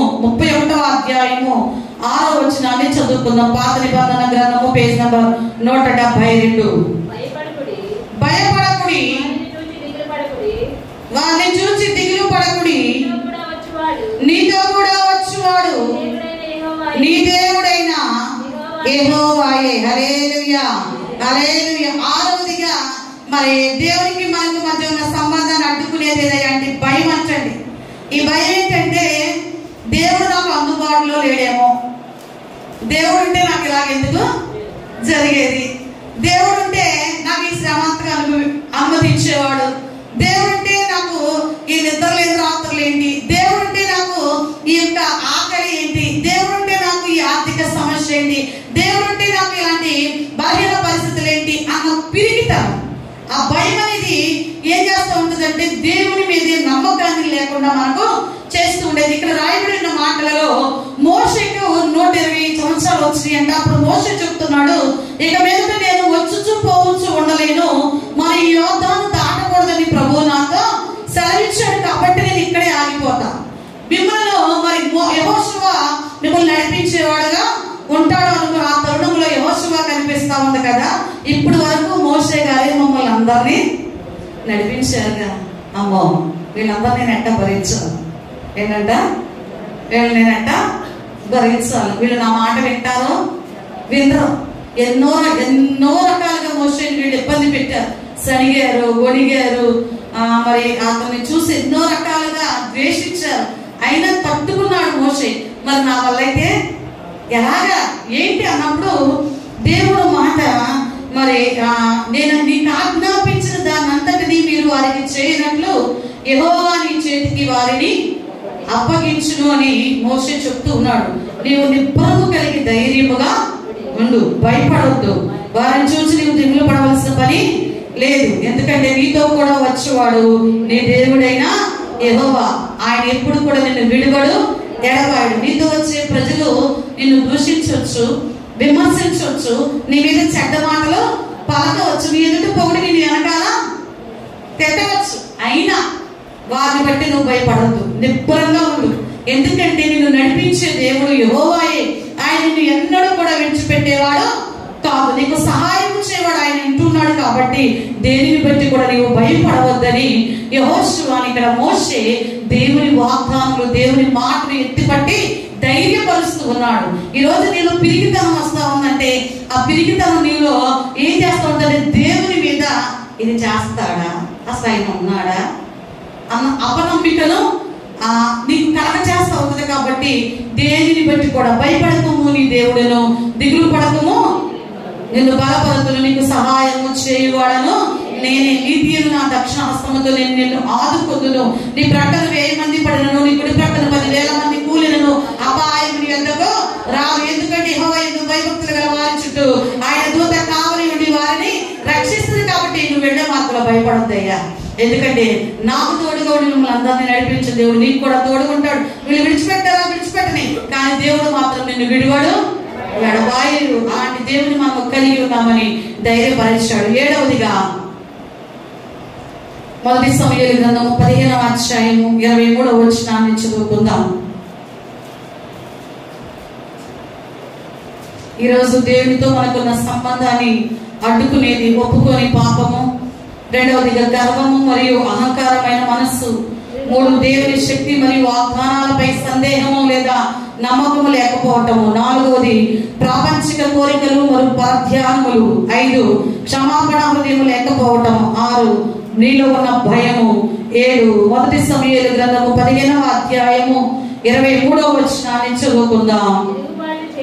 తిరుగుబాటు చేయుట సోదె చెప్పుటయను పాపముతో సమానము. హల్లెలూయా. 7వదిగా తిరుగుబాటు చేయటం అంటే ఇక్కడ దేవుని ఆజ్ఞలకు అవిధేయత చూపటం లేదా ఉద్దేశపూర్వకముగా తిరుగుబాటు చేయటం. 7వది ఏంటంటే దేవుని ఆజ్ఞలకు అవిధేయత చూపడము లేదా ఉద్దేశపూర్వకంగానే అవిధేయత. మీరు గమనించండి, కొంతమందికి వీలు పడక ఆజ్ఞను అతిక్రమిస్తారు.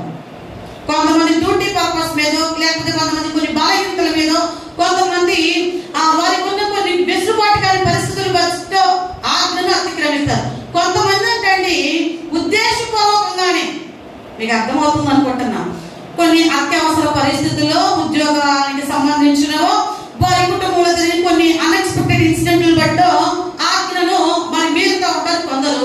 కొంతమంది అంటే ఉద్దేశపూర్వకంగానే తిరుగుబాటు చేయడం అంటారు. ఉద్దేశపూర్వకంగా వచ్చే అవకాశం ఉంది, వెళ్లే వీలుంది, అయినా కూడా రాకపోవటం అంటే ఉద్దేశపూర్వకముగా తిరుగుబాటు. ఎవరి మీద? ఉద్దేశపూర్వకముగా దేవుని మీద తిరుగుబాటు చేయడం అంటారు. అది ఇక్కడ ఎవరు చేశారయ్యా అంటే, మొదటి సమూయేలు గ్రంథంలో ఇప్పుడు మనం చదువుకున్నాం కదా, సమూయేలు ద్వారా దేవుడు సౌలుకు ఒక మాట సెలవించాడు. ఏంటయ్యా అంటే, దేవుడు ఒక వర్తమానాన్ని పంపాడు. మరి అమాలేకీయులను హతము చేయమని సౌలుకు ఆదేశాన్ని దేవుడు సమూయేలు ద్వారా పంపించాడు. ఎలా? సమూల నాశనము చేయమని దేవుడు సౌలుకి వర్తమానాన్ని సమూయేలు ద్వారా పంపించినప్పుడు, మరి ఇక్కడ దేవుడు అసలు ఎందుకు అమాలేకీయులను సమూలంగా నాశనం చేయమన్నాడు?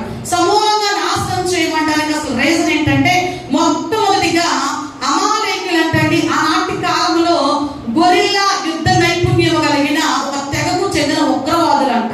అమాలేకీయులు గొరిల్లా యుద్ధ నైపుణ్యము కలిగిన మరి ఉగ్రవాదులు అంట. వారు అదును చూసి జనాంగంపై దాడి చేసి వారి సొమ్మును దోచుకుని కుటుంబాలుగా బానిసలుగా దోచుకుని వెళ్ళిపోయేవారంట. రెండవదిగా ఇశ్రాయేలు వాగ్దాన దేశంలో అడుగుపెట్టిన తరువాత మొట్టమొదటిగా ఇశ్రాయేలు ప్రజల మీద దాడి చేసింది కూడా అమాలేకీయులే. దాడి చేసిన దినం నుంచి తరచుగా వారి మీద దాడి చేస్తూనే ఉన్నారు. తద్వారా ఇశ్రాయేలు ప్రజలు నెమ్మది లేకుండా కలవరంతో నింపబడి ఉంటూ ఉన్నారు. కాబట్టి అది ఎరిగిన దేవుడు తన బిడ్డలో శాంతి సమాధానం లేకుండా ఉంటూ ఉన్నారని వారి సమూల నాశనం చేయమని ఉండొచ్చు.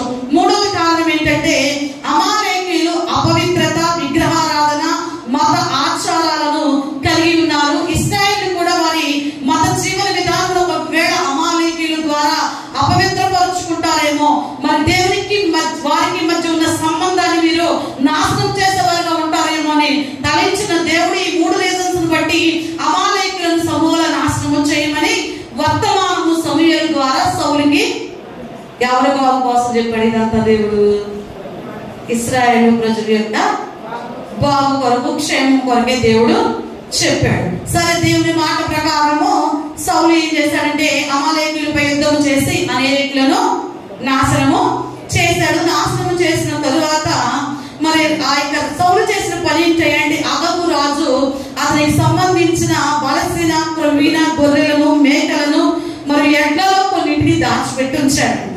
దాచిపెట్టి ఉంచినప్పుడు మరి దేవుని వాక్కు వెంటనే సమూయేలుకు ప్రత్యక్షమై సమూయేలుతో చెప్పిన మాట మనకు 15వ అధ్యాయం 10వ వచనంలో కనపడుతుంది. సౌలు నన్ను అనుసరింపక వెనుక తీసి నా ఆజ్ఞలను గైకొనకపోయిన గనుక అతనిని రాజుగా నిర్ణయించినందుకు నేను పశ్చాత్తాపడుతున్నాను. ఏమంటున్నాడండి? ఎవరు పశ్చాత్తాపడుతున్నారంట? ఒక పదవిని, ఒక అధికారాన్ని, ఒక స్థానాన్ని, ఒక ఆశీర్వాదాన్ని ఇచ్చిన దేవుడు మనకిచ్చిన వాటిని బట్టి సంతోషించాలే తప్ప ఆయన హృదయం పశ్చాత్తాపంతో, కలవరంతో నిండిపోయినదిగా ఉండేటువంటి ప్రవర్తన మనలో ఎన్నడూ కూడా ఉండకూడదు. అలాంటి మాటను దేవుడు సమూయేలుకు చెప్పినప్పుడు సమూయేలు అంటండి ఆ రాత్రంతా కూడా దేవుని సన్నిధిలో మొరపెట్టాడు. మొరపెట్టినటువంటి సమూయేలు ఉదయం లేచి సమూయేలు దగ్గరకు వెళ్ళాడంట. సమూయేలు దగ్గరకు వెళ్ళినప్పుడు సౌలు అంటున్నాడు 15వ వచనంలో, అమాలేకీయుల యొద్ద నుండి జనులు వీటిని 13వ వచనం చూద్దాం ఒకసారి. తరువాత అతడు సౌలు వద్దకు రాగా సౌలు, యెహోవా వలన నీకు ఆశీర్వాదం కలుగును గాక, యెహోవా ఆజ్ఞను నేను నెరవేర్చితిని అనగా ఏం చెప్తున్నాడండి? ఏం చేశాడంట? యెహోవా ఆజ్ఞ నేను పాటించాను, దేవుని వల్ల ఆశీర్వాదము అంటే చేసిన తప్పిదని ఏం చేస్తున్నాడు ఇది గారు? కప్పిపరుచుకుంటున్నాడు. నిజమే, మనుషులకు మరుగైనవి ఉంటాయేమో కానీ మా దేవునికి మరుగైనది ఏది కూడా లేదంట. నీవు ఎక్కడ నా పాతాళంలో పండుకున్నా, ఎక్కడ దాక్కున్నా కూడా ఆయన ఎరిగి ఉండే దేవుడు కాబట్టి వెంటనే సమయాలు అంటూ ఉన్నాడు.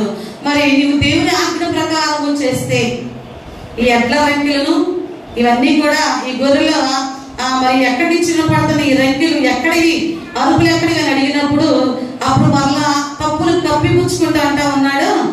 అమాలేకీయుల ఎదురు నుండి జనుల వెంటనే తీసుకుని వచ్చి దేవుడైన యెహోవాకు ఏంటంటే బలులు అర్పించడానికి అవసరంలా, దేవునికి అపవిత్రమైన వాటిని తీసుకుని వచ్చి మనం అర్పించవలసిన అవసరము ఇంకా పైగా దేవుడు చెప్పిన ఆజ్ఞ నెరవేర్చకపోగా ఎక్కడి నుంచి వచ్చిన బలి అర్పించడానికి వీటిని అంటే నువ్వు పాపముతో అపరాధముతో చేసిన వాటిని తీసుకుని వచ్చి ప్రభు సన్నిధిలో అర్పణ చేయవలసిన పని లేదు. ఈ ముసుగులు అనేక మంది, చాలా మంది ఈనాటి సమాజంలో ఉంటా ఉన్నారు. ఒక ఆమె పాస్టర్ గారి పార్లర్ పని మీద వెళ్తా ఉన్నానండి, వచ్చి ప్రార్థన చేసి వెళ్ళండి అని. నిజమే గ్రామాలో ఆమె పార్లర్ పని మీద ఒక 3 రోజుల క్యాంప్కి వెళ్తుందేమో అనుకుని వెళ్తే ప్రార్థన చేసిన తర్వాత ఒక అర్పణ ఇచ్చింది. కొన్ని రోజుల తర్వాత తెలిసిన పని ఏంటంటే ఈమె చేసే పని పార్లర్ పని కాదు, పాప పని కోసం వెళ్ళడం కోసం రక్షణ కొరకు మరలా వెళ్ళిన ప్రార్థన. అలాంటి అర్పణ ప్రభువుకు అవసరమా లేదండి. ఇక్కడ ఇది చేసిన పని ఏంటంటే దేవుడు ఏం చెప్పాడు, అమాలేకీయులు వారికి సంబంధించిన వాటన్నింటినీ సమూల నాశనము చేయమంటే వాటికి నచ్చిన వాటిని దాచిపెట్టి ఇంకా పైగా దేవుడు చెప్పినట్టుగా నేను చేశాను. ఇవి ఎక్కడి అంటే బలి అర్పించడానికి. అలాంటి బలులు ప్రభువులకు, అపవిత్రమైన బలులు ప్రభువులకు అవసరమో లేదండి. అప్పుడు దేవుని వాక్కు సమూయేలు ద్వారా మాట్లాడుతున్న మాట ఒక్కటి, యెహోవా దేవుని యొక్క సన్నిధిలోని మాట వినని వారందరూ కూడా అంట 1వ అధ్యాయం యెహోషువ గ్రంథం 18వ వచనంలో నీ మాట వినని వారందరూ మరణ శిక్ష నొందుదురు. దేవుని యొక్క సన్నిధిలో బలులు అర్పించుట కంటే మాట వినుట శ్రేష్టం అంటండి. హల్లెలూయా, హల్లెలూయా. ఈ రోజున మన జీవితాల్లో దేవుని యొక్క సన్నిధిలో దేవుని మాటను వినే వారముగా మన యొక్క ప్రవర్తన ఉండాలి. ఇక్కడ సౌలు దేవుని మాటను వినలేదు కాబట్టి దేవుడు ఇచ్చిన స్థానం నుంచి మరి సౌలును దేవుడు తొలగించి రాజుగా దావీదును ఉంచడానికి ఇష్టపడ్డాడు. ఏ దేవుడైతే రాజుగా సౌలు నియమించాడో ఆ రాజు ఆ దేవుడికే దుఃఖకరముగా ఆ యొక్క ప్రవర్తన ఉండటను బట్టి దేవుడు ఆ రాజు యొక్క స్థానం నుంచి అతన్ని దింపి ఆ గర్భం నుంచి ఆ గద్దెను దింపి అదే గద్దె మీదకి దావీదును రాజుగా ఉంచాడు. హల్లెలూయా. అంటే 7వ ఈ రోజున దేవుని ఆజ్ఞకు అవిధేయత చూపడం లేదా ఉద్దేశపూర్వకంగా తిరుగుబాటు చేసే తత్వం ఉన్న వారి జీవితాల్లో దేవుడు అంటా ఉన్నాడు, బలులు అర్పించడం కంటే మాట వినుట శ్రేష్టం. ఎవరైతే ఆయన మాటలు వినని వారుగా ఉంటారో వారందరూ కూడా మరణ శిక్ష నుండే వారుగా ఉంటారని దేవుని యొక్క వాక్యం సెలవిస్తూ ఉన్నది. 8వ మాట, ఈ మాట చెప్పుకుని ముగించుకుందాం. మత్తయి సువార్త 6వ అధ్యాయం 33వ వచనం.